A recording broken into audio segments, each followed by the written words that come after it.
안녕하세요. 안녕하세요. 테일러 콘텐츠 에디터 원희 영준입니다. 오랜만에 저희가 영화로 다시 돌아왔습니다. 네. 드디어 공개를 하게 된 공개된 사냥의 시간입니다. 네. 먼 미래의 한국을 배경으로 음. 준석, 장호, 기훈 이 세 친구가 상수라는 다른 친구와 함께 좀 위험한 작전을 계획을 하고요. 그 계획을 이제 성공을 하게 되는데 정체불명의 추격자에게 쫓기게 되면서 벌어지는 일을 그린 스릴러 영화입니다.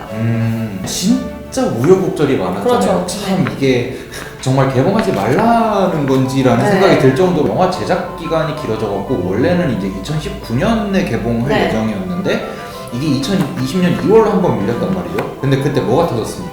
코로나가 터졌죠. 그래서 무기한 미뤘어요. 네. 2월에서 네. 4월에 이제 넷플릭스에서 네. 개봉한다는 이제 소식을 듣고 사람들이 그렇죠. 이제 막 와 드디어 이제 본다 이랬는데 넷플릭스 배급에 관련해서 이 해외 배급사랑 국내 배급을 맡은 콘텐츠 판다랑 리틀빅 픽처스가 법적 분쟁이 일어날 뻔했는데 원만하게 이제 합의가 다행히도 이루어져서 4월 23일에 그렇죠.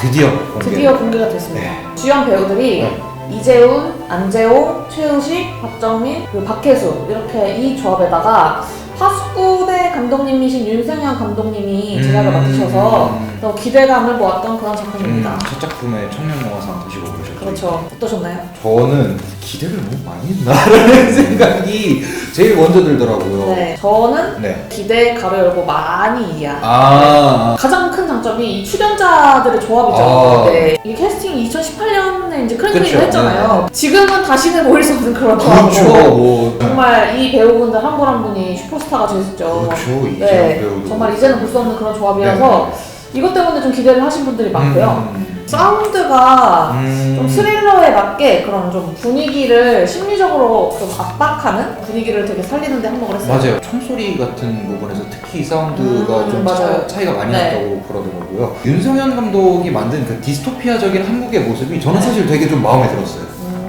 비주얼도 그렇고 블레이드 러너, 뭐 터미네이터, 뭐 실드런 오브 맨 뭐 이런 디스토피아적인 네. 세계관의 영화들이 막 떠오르면서도 주된 컬러라고 해야 되나? 약간 붉잖아요. 네. 괜히 붉으니까 또 이제 한국 하면 또 붉은색 붉은 악마 약간 네. 그런 거 있잖아요. 그런 붉은색을 통해서 좀 한국적인 색채를 살렸다라는 생각이 좀 들었던 것 같아요. 장점은 의도는 좋아요. 그 의도도 대충은 이제 보여요. 2번 정도 보니까 첫 번째는 잘 몰랐는데 네. 준석이랑 친구들이 느끼는 추격당하는 그 공포에 조금 더 집중을 하는 듯한 느낌이 굉장히 많이 들었어요. 저는 디스토피아에 사는 20, 30대들이 느낄 만한 공포, 어딘가 그냥 오늘날 우리 20, 30대들이 느낄 법한 그런 공포 있잖아요. 뭔가 쫓기는 것 같고 뭔가 제대로 일도 안 되고 막 불안하고 그런 대변한다는 느낌이 들어서. 그러면 끝인가? 장점은 여기까지 하시고 끝이에요? 네, 장점 끝입니다. 끝이에요? 네, 장점으로 넘어가 볼까요? 사실 저는 이 디스토피아라는 소재를 되게 좋아하거든요. 소재가 되게 매력적이라고 생각을 하는데 이 매력적인 소재를 가지고 이렇게밖에 못 싸웠나 하는 생각이 가장 먼저 들었어요. 솔직히 말하면은 디스토피아라고는 하는데 굳이 디스토피아를 가져오지 않아도 상관없는 그런 영화였어요. 그렇죠. 사실 스토리를 생각하면 어느 시대에다 네, 어느 시대를 붙여놔도 사실 상관이 없고 이게 디스토피아 소재가 느껴지는 부분이 뭐 시위라든지 아니면 뭐 화폐 가치가 완전 하락돼서 좀 사람들이 좀 되게 다들 힘들게 산다 약간 이런 부분에 있어서는 뭔가 디스토피아를 살리려고 한 것 같은데 굳이 뭐 디스토피아가 아니어도 그냥 뭐 예를 들어 80년대 뭐 그냥 갱단 얘기라든지 생각해보니까 디스토피아가 또 맞구나 싶은 게 여기에 여자가 단 한 명 나옵니다. 여자 캐릭터가 단 한 명 나와요. 거기서 어머니? 네, 진짜 그냥 네, 그냥 비춰지는 여자 캐릭터가 딱 한 명, 그 엄마 역할 그 한 명이에요. 그건 진짜 몰랐다. 네. 디스토피아네. 네, 진짜 디스토피아죠, 진짜.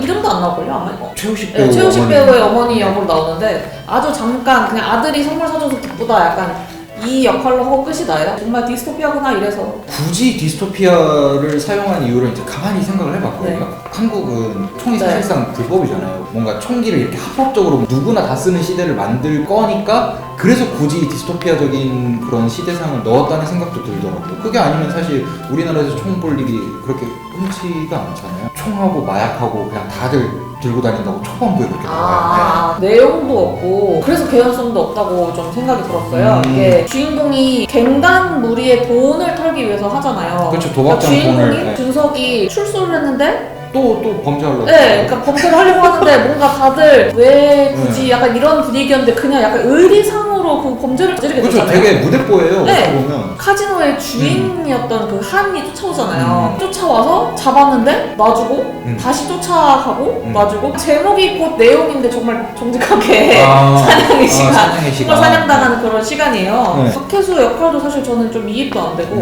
이래서 네, 개연성이 좀 떨어지는 것 같기도 하고 그 결말 맞이하는 것도 좀 뭐지 이게 약간 그런 느낌도 들고 후속편을 또 여기서 맞아요. 네, 암시를 하잖아요. 아니 이거를 후속편을? 약간 이런 느낌도 들고 준석이 그러니까 혼자 남겨져서 복수를 하는 듯이 돌아가겠다 이렇게 하잖아요. 자기네들이 카지노를 턴 건데 그리고 심지어 본인이 주도하에 네. 본인만 팔았잖아요. 네, 자기 카지노 팔려서 자기 카지노 턴 사람들을 잡은 거잖아요.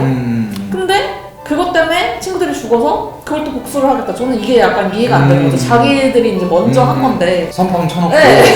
선빵 쳐놓고 뺏는다, 쫓는다, 어쩐다 이런 스토리가 굉장히 단순하면서도 정말 익숙한 거잖아요. 그렇죠, 그래서 그렇죠. 어떻게 보면 굉장히 안전한 스토리이기는 한데 맞아요. 문제가 뭐냐면 개연성이 좀 많이 없어요. 네. 배우가 곧 개연성이라는 느낌이 들 정도로 배우들이 워낙 연기를 잘해줘서 그냥 그런갑다 하고 넘어가게 네. 되는 부분들이 이렇게 많은 거예요. 그 한도 그 애들을 쫓는 이유가 사실 돈보다는 컴퓨터 하드디스크에 담겨있는 그 막 거래 내역 때문에 중간에 한이 그 병원에선가 그래요. 나는 이미 목적을 다 달성했다고 하드디스크를 챙겼다 이거예요. 근데 그 애들을 쫓아 왜가 없어요. 그러니까 이게. 진짜. 한이라는 캐릭터 자체를 뭔가 그런 사이코패스 같은 점을 뭔가 처음에 암시를 했거나 네.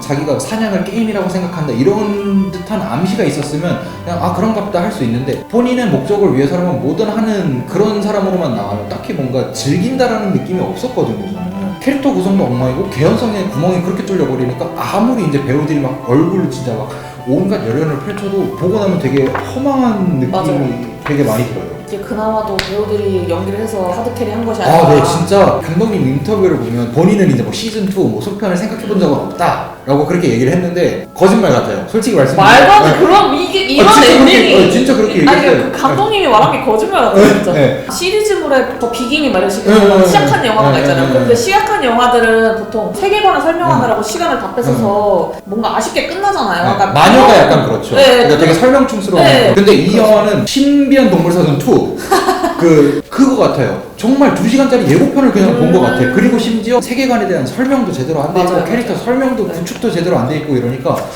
뭐 그래서 어쩌라는 건데? 라는 생각이 정말 많이 들어요. 솔직히 말하면은 저는 좀 시작하고 나서 한 10분? 5분? 10분? 좀 끄고 싶었어요. 아. 왜냐면은 너무 쓸데없이 욕설이 많이 나서. 지금 4월 말이잖아요. 올해 제가 들어본 욕을 한 10분 만에 다 듣더라고요. 계속 욕을 해. 친구들끼리 그럴 수도 있지라고 하지만 저는 그렇게 막 그렇다고 그렇게 대놓고 막 아니 편의점에서 막 그러는데 누가 그렇게 막 이러고 욕을 하고 있어요. 이 작품의 네네. 최고시죠. 아, 네네. 마녀 아가씨 그 장면이 딱 이렇게 머릿속을 싹 찢으면서 과장된 듯한 네. 약간 허세 부리는 느낌? 막시무스 같은 느낌?